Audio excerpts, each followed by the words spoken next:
प्यारे भक्तों, क्या आपको संतान प्राप्ति में कोई बाधा आ रही है? क्या आप चाहते हैं कि आपका पुत्र एक तेजस्वी और स्वस्थ संतान हो? क्या आपके संतान जन्म के बाद बार बार स्वास्थ्य समस्याएं हो रही हैं? तो आपको शनि महाराज का इस मंत्र का जाप अवश्य करना चाहिए, क्योंकि यह मंत्र बहुत ही शक्तिशाली और अचूक मंत्र है। इस मंत्र के नियमित 108 बार जाप करने मात्र से ही आपका पुत्र तेजस्वी और बुद्धिमान हो जाएगा और गर्भधारण में आ रही बाधाएं समाप्त हो जाएंगी। संतान दीर्घायु और बुद्धिमान बन जाएगा। इसलिए प्यारे भक्तों, आप शनि देव के इस महामंत्र का जाप अवश्य करें। और जब भी आप इस मंत्र का जाप करें तो इस वीडियो को अपने मोबाइल फोन पर या स्पीकर पर चलाकर छोड़ दें, ताकि आप बिना कोई समस्या के इस महामंत्र का जाप कर पाएं। यह मंत्र बहुत ही शक्तिशाली और प्रभावशाली मंत्र है।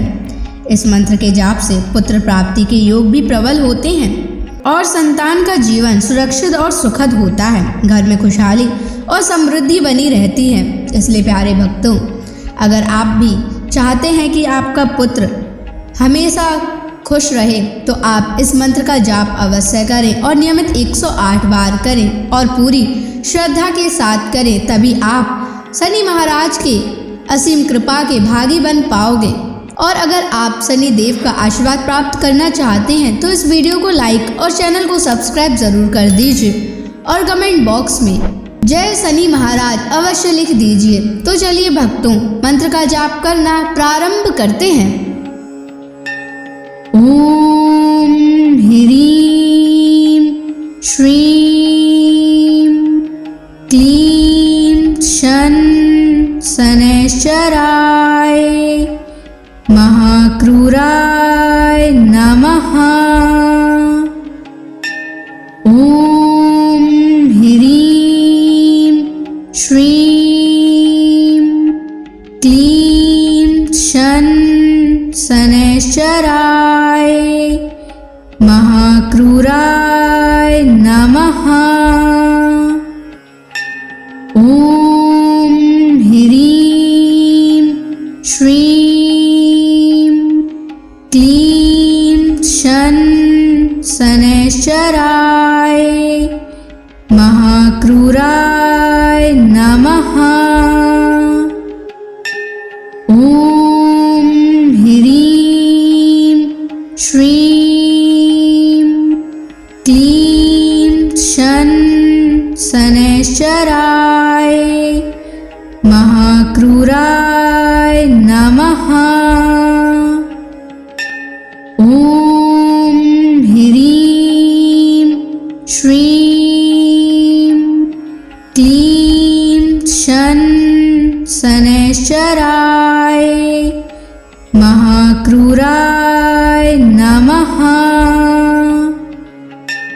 ओम ह्रीं श्रीं क्लीं शन शनैश्चराय महाक्रूराय नमः। ओम ह्रीं श्रीं क्लीं शन शनैश्चराय महाक्रूराय नमः। ओम ह्रीं श्रीं क्लीं शन शनैश्चराय महाक्रूराय नमः। ओम ह्रीं श्रीं क्लीं शन शनैश्चराय महाक्रूराय नमः। ओम ह्रीं श्रीं क्लीं शन शनैश्चराय महाक्रूराय नमः। ओम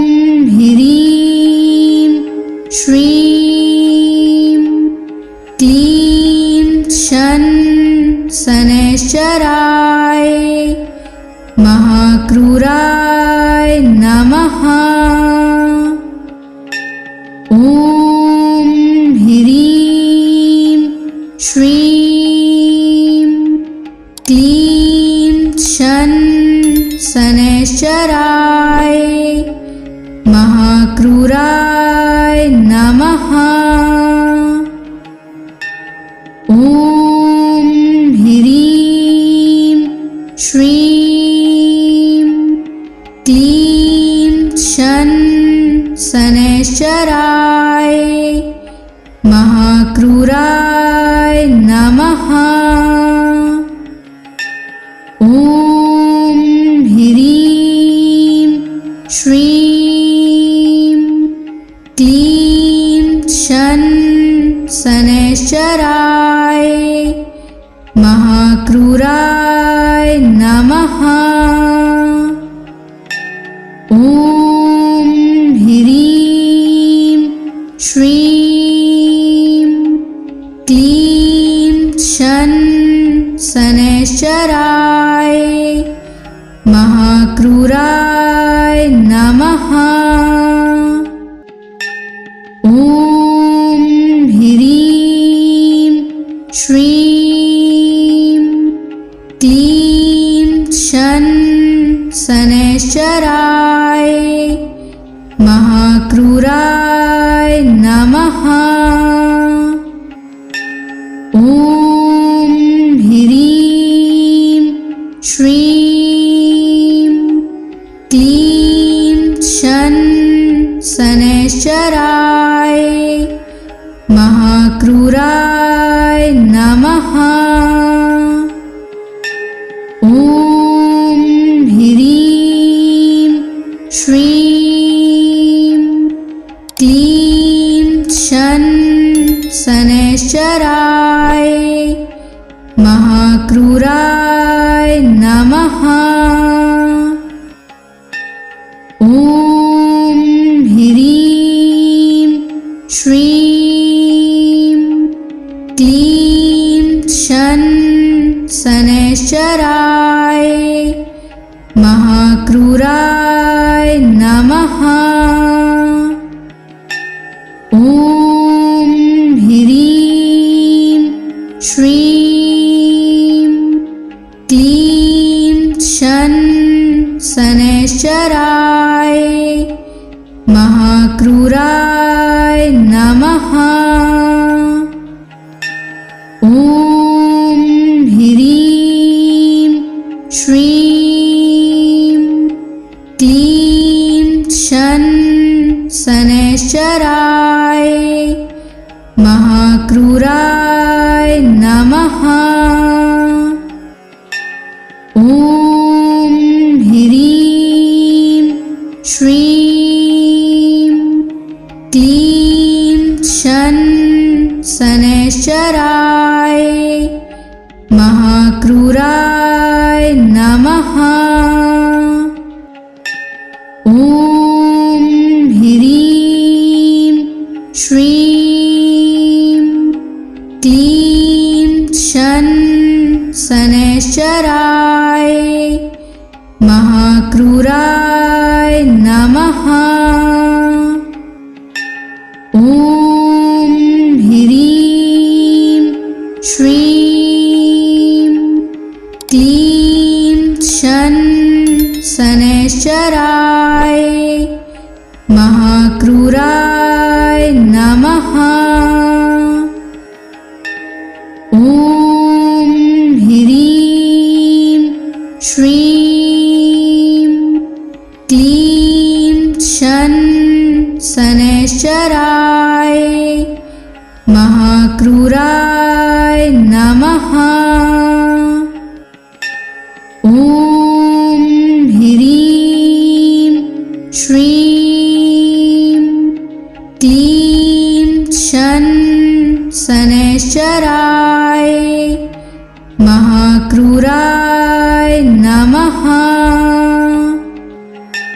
ॐ ह्रीं श्रीं क्लीं शनैश्चराय महाक्रूराय नमः।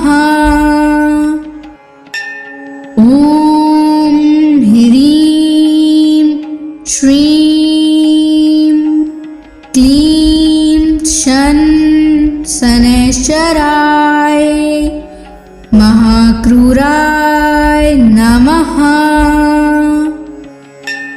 ॐ ह्रीं श्रीं क्लीं शन शनैश्चराय महाक्रूराय नमः। ॐ ह्रीं श्रीं क्लीं शन शनैश्चराय महाक्रूराय नमः।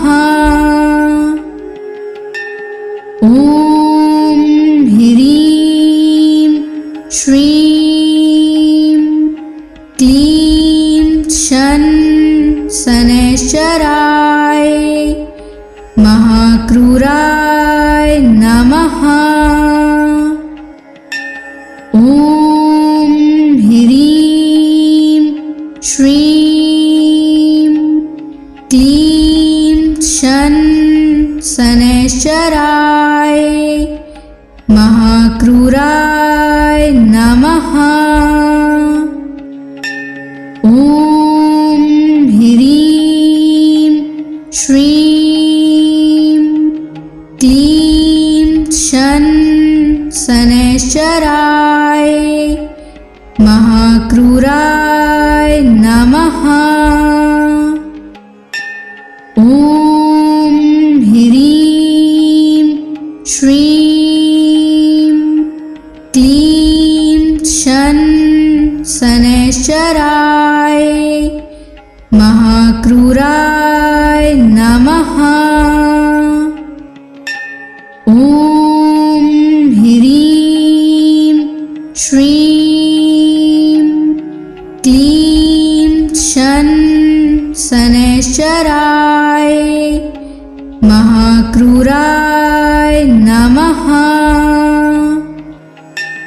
ॐ ह्रीं श्रीं क्लीं शन शनैश्चराय महाक्रूराय नमः।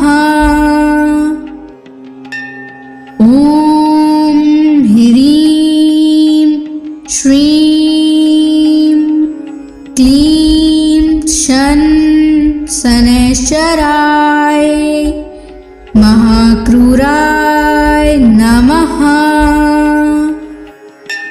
ॐ ह्रीं श्रीं क्लीं शन शनैश्चराय महाक्रूराय नमः। ॐ ह्रीं श्रीं क्लीं शन शनैश्चराय महाक्रूराय नमः। ॐ ह्रीं श्रीं क्लीं शन शनैश्चराय महाक्रूराय नमः।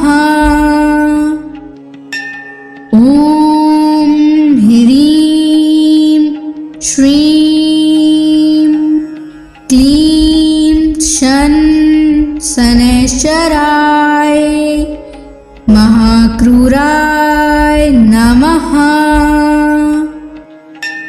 ॐ ह्रीं श्रीं क्लीं शन शनैश्चराय महाक्रूराय नमः। ॐ ह्रीं श्रीं क्लीं शन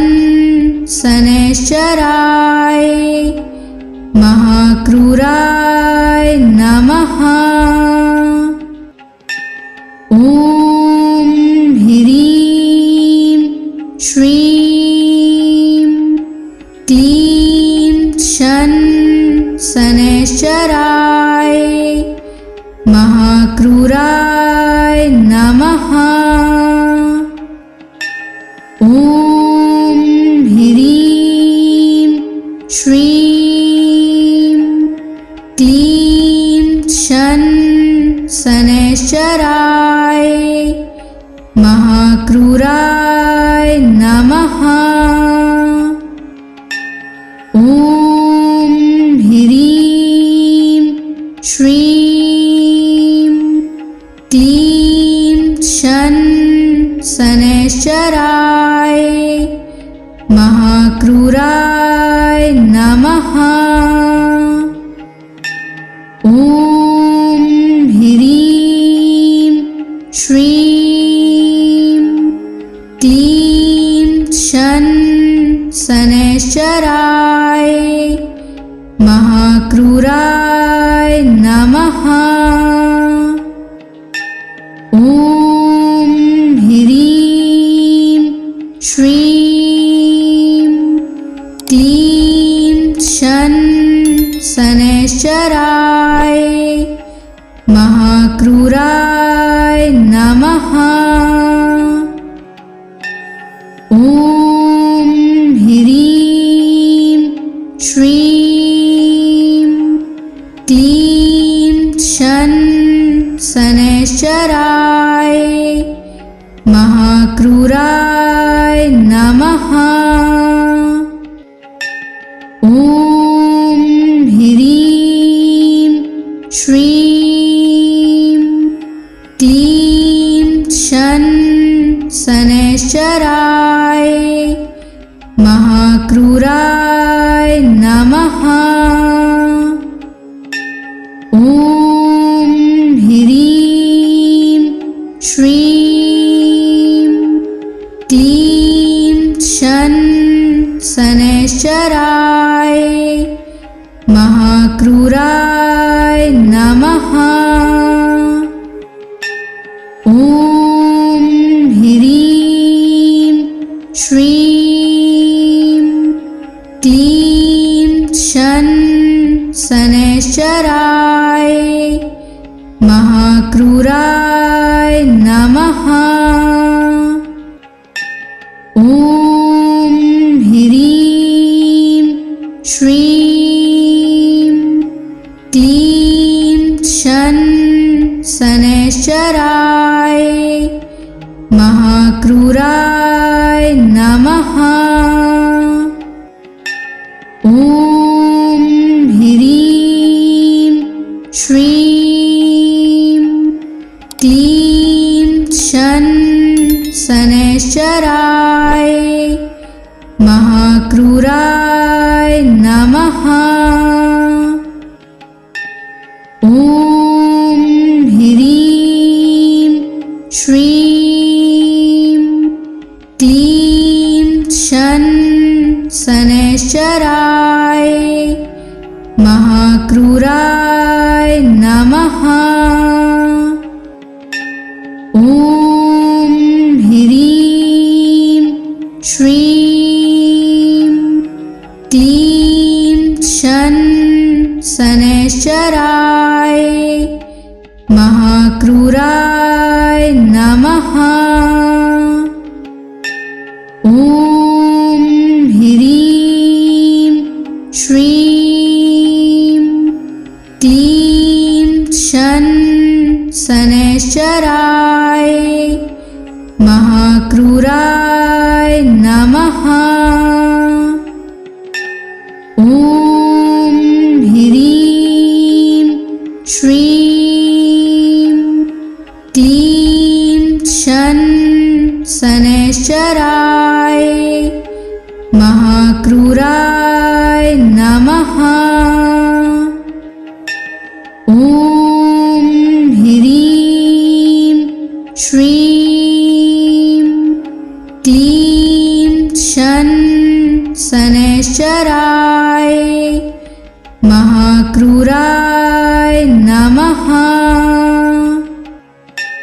ॐ ह्रीं श्रीं क्लीं शन शनैश्चराय महाक्रूराय नमः। ॐ ह्रीं श्रीं क्लीं शन शनैश्चराय महाक्रूराय नमः। ॐ ह्रीं श्रीं क्लीं शन शनैश्चराय महाक्रूराय नमः। ॐ ह्रीं श्रीं क्लीं शन शनैश्चराय महाक्रूराय नमः। ॐ ह्रीं श्रीं क्लीं शन शनैश्चराय महाक्रूराय नमः। ॐ ह्रीं श्रीं क्लीं शन शनैश्चराय महाक्रूराय नमः। ॐ ह्रीं श्रीं क्लीं शन शनैश्चराय महाक्रूराय नमः। ॐ ह्रीं श्रीं क्लीं शन शनैश्चराय महाक्रूराय नमः।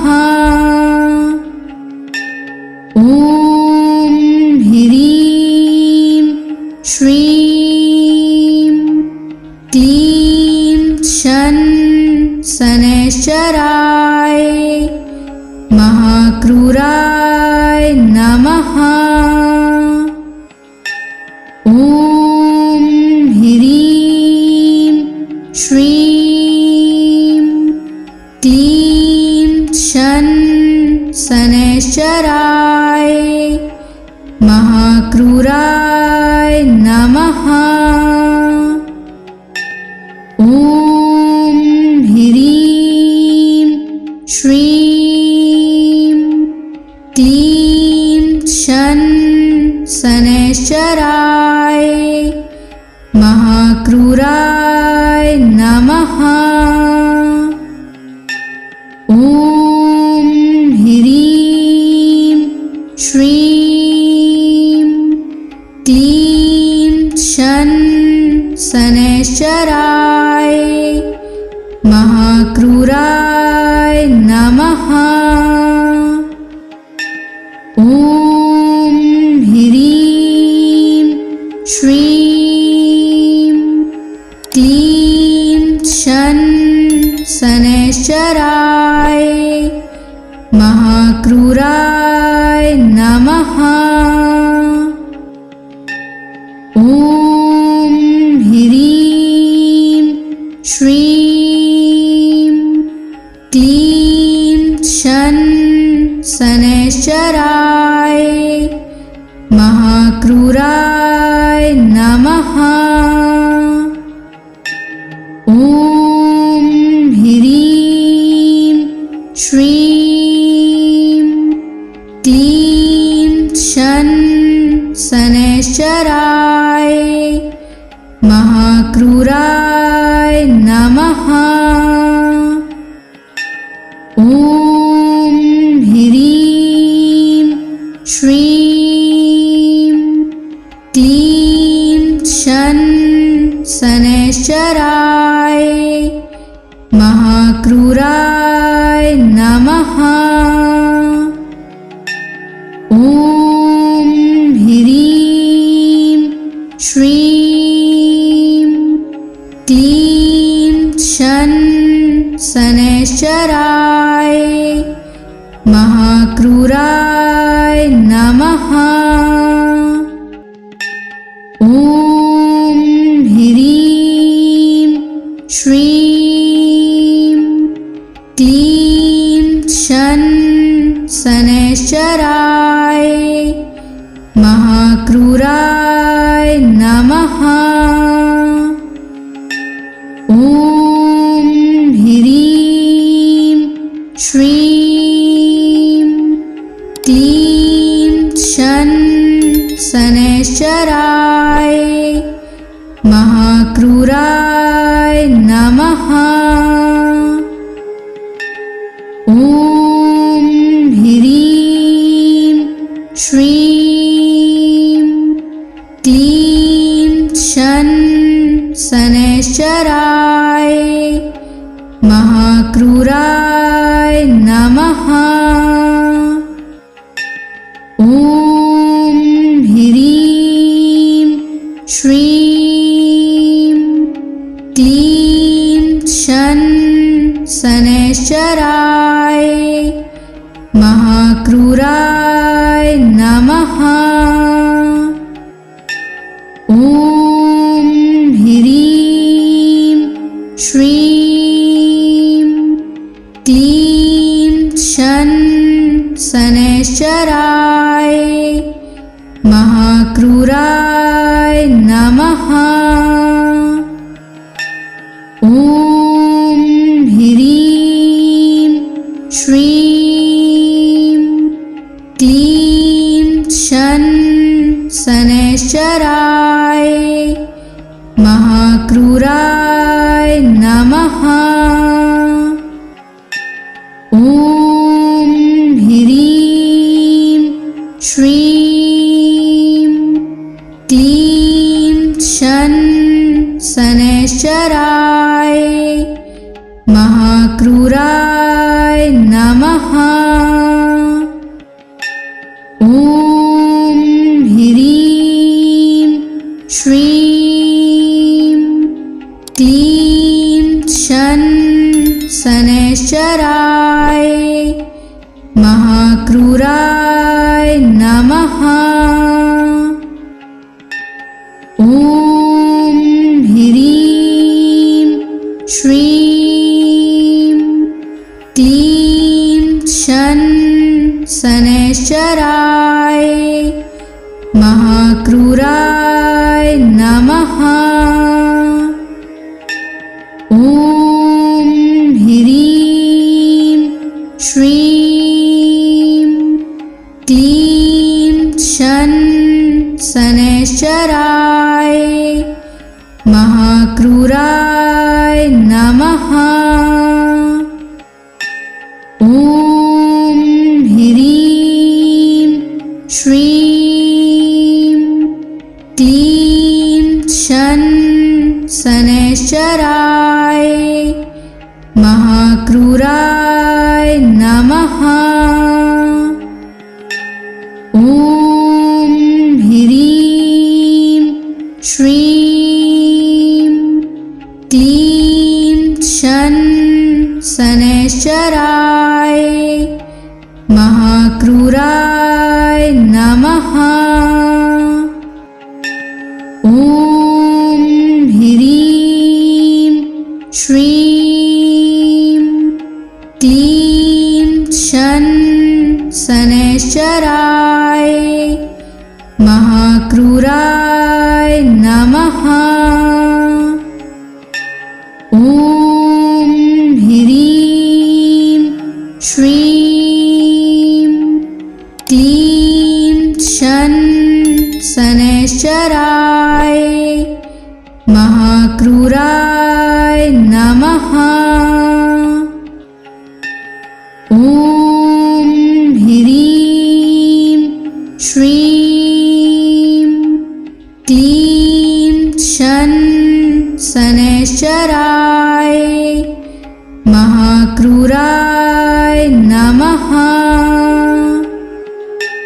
ॐ ह्रीं श्रीं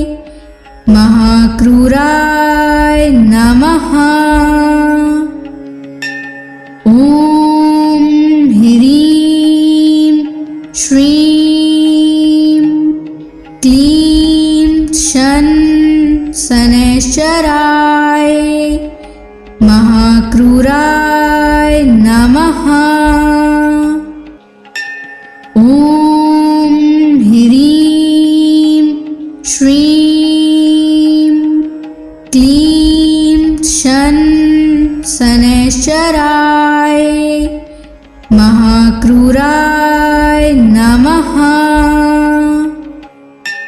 ॐ ह्रीं श्रीं क्लीं शन शनैश्चराय महाक्रूराय नमः।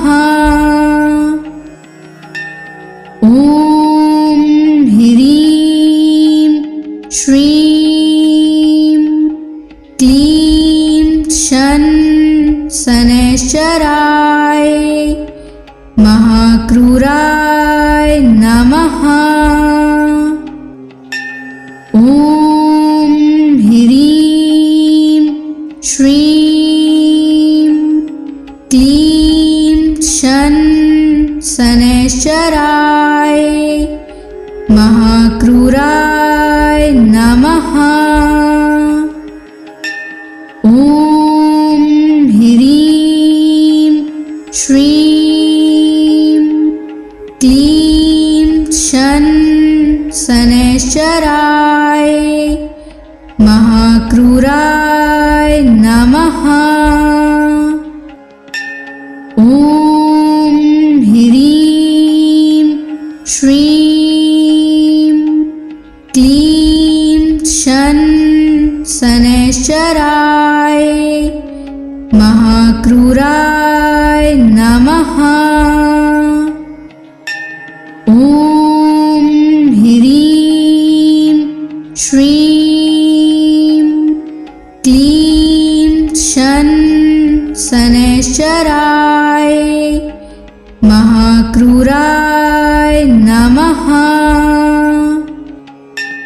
ॐ ह्रीं श्रीं क्लीं शन शनैश्चराय महाक्रूराय नमः।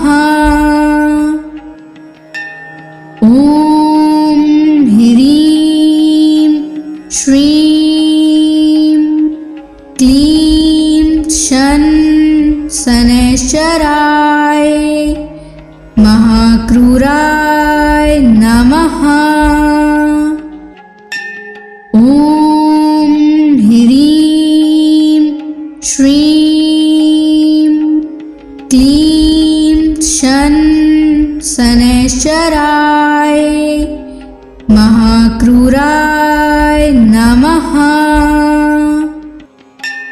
ॐ ह्रीं श्रीं क्लीं शन शनैश्चराय महाक्रूराय नमः। ॐ ह्रीं श्रीं क्लीं शन शनैश्चराय महाक्रूराय नमः। ॐ ह्रीं श्रीं क्लीं शन शनैश्चराय महाक्रूराय नमः। ॐ ह्रीं श्रीं क्लीं शन शनैश्चराय महाक्रूराय नमः। ॐ ह्रीं श्रीं क्लीं शन शनैश्चराय महाक्रूराय नमः। ॐ ह्रीं श्रीं क्लीं शन शनैश्चराय महाक्रूराय नमः। ॐ ह्रीं श्रीं क्लीं शनैश्चराय महाक्रूराय नमः। ॐ ह्रीं श्रीं क्लीं शन शनैश्चराय महाक्रूराय नमः। ॐ ह्रीं श्रीं क्लीं शन शनैश्चराय महाक्रूराय नमः। ॐ ह्रीं श्रीं क्लीं शन शनैश्चराय महाक्रूराय नमः। ॐ ह्रीं श्रीं क्लीं शन शनैश्चराय महाक्रूराय नमः। ॐ ह्रीं श्रीं क्लीं शन शनैश्चराय महाक्रूराय नमः।